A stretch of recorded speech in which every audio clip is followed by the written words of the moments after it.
નમસ્કાર મિત્રો, આજ અમારા નવા બ્લોગમાં આપનું સ્વાગત છે. જે મારા ખેતરમાં ક્યાંથી પાણી આવે છે, ક્યાં જાય છે, એના વિશે હું બ્લોગ બનાવું છું. 4000 મીટર જે કેનાલ સુધી છે ત્યાંથી અંડરગ્રાઉન્ડ લાઈન નાખેલી છે. આ છે અંડરગ્રાઉન્ડ લાઈન જે કેનાલથી આવે છે. એ કેનાલથી બકનરી દ્વારા આવે છે. મશીન પ્રેશર પણ ચાલે. આ બકનરીની સીધી જ આ બીજી પાઇપ જે આગળ કુંડે જાય છે, જ્યાં વોઇસ બનાવેલી છે, ત્યાં પણ એક મોટો કુંડો, એક વોઇસ છે.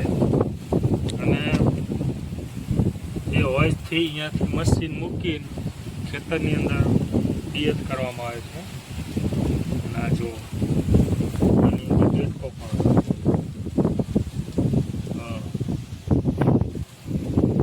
અને આ લાઈન દ્વારા સીધું પાવું હોય તો સીધું બકનરીથી સીધું પણ પાઈ શકીએ છીએ.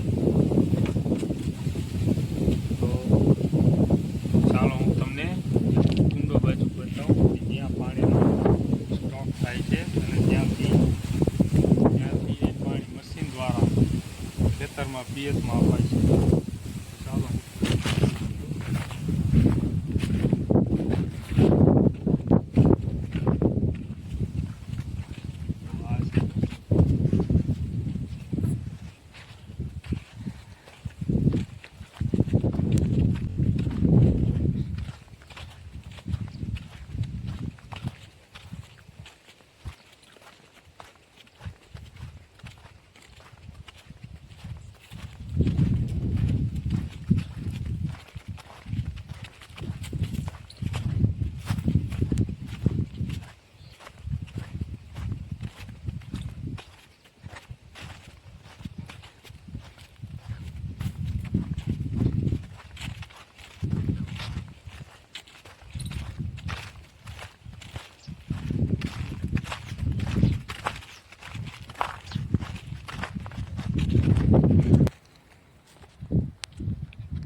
જો આ સવાજ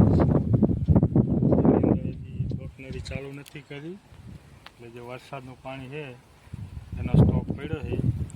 અને જે અગાઉ જે કુંડી બતાવીને એ કુંડીમાંથી જે પાઇપ આવે ને એ પાઇપ અહીંયા નીકળે.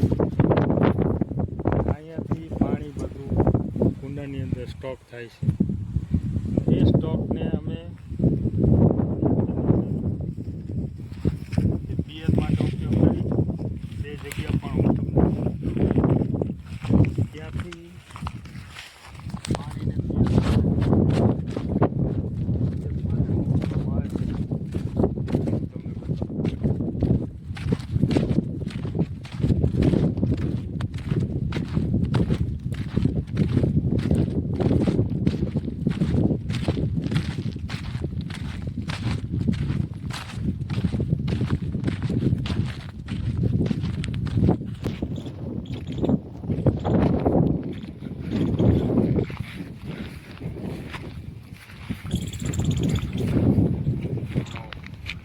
આ છે મશીન જે અહીંયા જે પાણી સ્ટોક થાય એ સ્ટોકને આપણે મશીન દ્વારા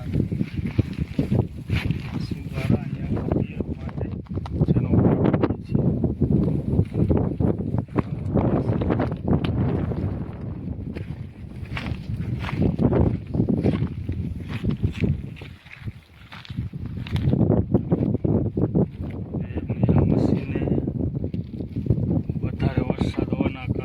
પિયતમાં જે જામ થઈ ગઈ એટલે હવે આની થોડીક સર્વિસ કરીને પછી આને પિયતમાં લેશું.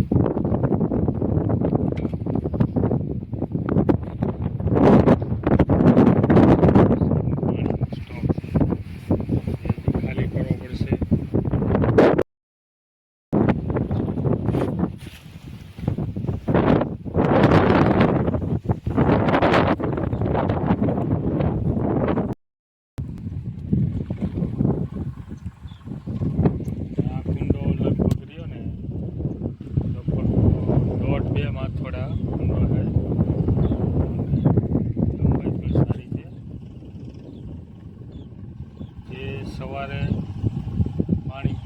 કરી એટલે સાંજના 5-6 વાગે સુધી પાણી ચાલુ રહે.